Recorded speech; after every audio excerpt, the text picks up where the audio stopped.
Ano sabi ko kanina? Dito na tayo, di ba? Dito, one day, ako, pinasin mo na to, ako na muna, para masagot mo. One day, Pillow decided to take a stroll in the forest. Dito ka tumingin. So, isang araw, nag-decide si, pumunta sa gubat, si Pillow.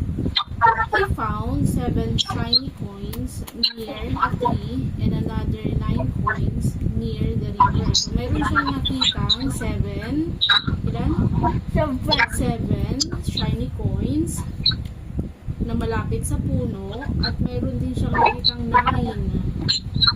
7 tsaka 9 na coins malapit naman sa tubig.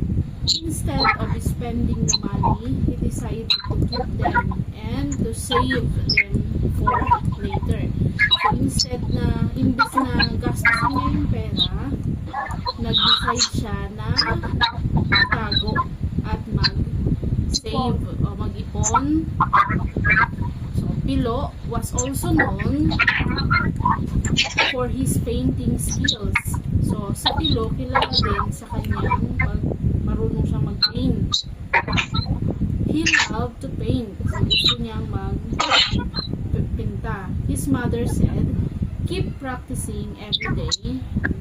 So, ang sabi ng nanay niya, mag-practice ka lang araw-araw. Subukan mong ipinta yung ating village. So, ang sabi niya, ang sabi niya, he obeyed. After several days, his talent grew and made a beautiful image of the village.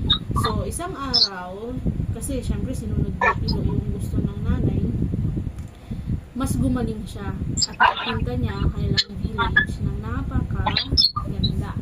So, he had 11 paintings all.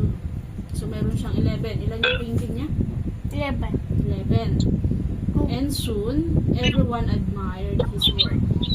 So, hinangaan siya sa kanya mga ginawa.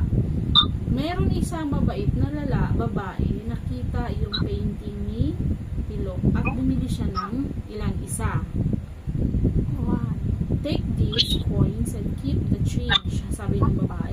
Sige na, tanggapin mo, sa'yo na yung sukli, sabi ng babae na nakamuti. So, ang ginawa ni Pillow saved the money he earned. So,